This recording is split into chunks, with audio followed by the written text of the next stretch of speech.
We wait for Sunday family meeting, and the ANC will meet as always on Monday to process the matters of the past week as we prepare for the National Executive Committee and all other matters that relate to this particular issue.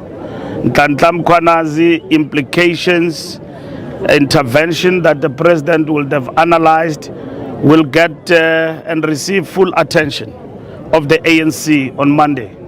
And then on the Monday, this is the week leading up to the National Executive Committee, which will deal with a whole lot of important political issues in our political environment, which is not the only issue, is not in the main this one, but will form part of that. And we await for the president, as we said, as the ANC, that we defer to the president to deal with this matter. And that is where we stand in relation to this issue. But would it not be prudent for your president and the president of the republic to take questions on this all-important issue, noting the interests of South Africans, that the security of the nation could ultimately be at risk? And he's the head of state. Journalists should be allowed to take questions on this particular important matter, as opposed to just the president addressing the South Africans on a television screen and then walking away and taking no questions. I'm not the spokesperson of government. I'm the Secretary General of the ANC. And I think in terms of established protocols, you've got the right to raise that with GCIS and Magwenya, the spokesperson of the president, that you would like to engage him when he speaks on Sunday. And then you take it up from there. So as for me, I can't speak on behalf of the president. I'm not a conduit. I'm part and parcel of the people waiting on the sidelines to receive the news on Sunday. So as ANC, we have articulated the correct position that this matter belongs to government, and the ANC will reflect on these developments on Monday. But I think your point will be bestly addressed at that level of government. Thank you very much. Last two hands, ENCA? From ENCA, has the family indicated to you why they decided to cancel the prayer that was set to take place at 5 p.m. today? Is it true that Benito and Senzo have been advised to appear before the Integrity Commission of the ANC? Do you want to speak on that? The service at 5? He says that the service is cancelled at 5 and all of that.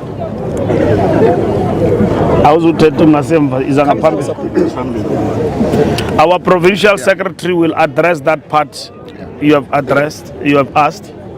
No, thank you very much, SG. In terms of the cancellation of the service, which was supposed to take place at 7 o'clock, we collectively agreed with the family, because we all understand now that is this moment where in family has to come in real terms with the passing on of the DP. So we allowed them quietness so that they be able to really come to terms with that, so that we avoid noise that will also disrupt their peace. That's the reason. I think we take that view too, all of us here, that it's a very difficult moment for them. And I think it's important that for all what they have come across in terms of the passing away of their father, uncle, breadwinner, and all of that, that they be given space in this time. So I think we all agree about that. And our provincial leadership process that with the family. That we give them the time to absorb what has happened. I can explain for the last time, and lastly I want to thank all members of the ANC, and we'll meet tomorrow at the funeral, and I want to once more thank our provincial leadership. You can see in Mpumalanga the ANC is alive. We are winning by-elections. We are on a comeback in a big way under the leadership of Mandla Ndlovu and the collective. And it's not a given. We've got to continue to work and rekindle this comeback, engaging with the people, and the masses are responding positively. And Didi would have celebrated that. comeback of the ANC in this province. We've got processes in the ANC. And when you are faced with allegations of any sorts, you will appear voluntarily or you will be convened by the Integrity Commission. That is a standard process in the ANC.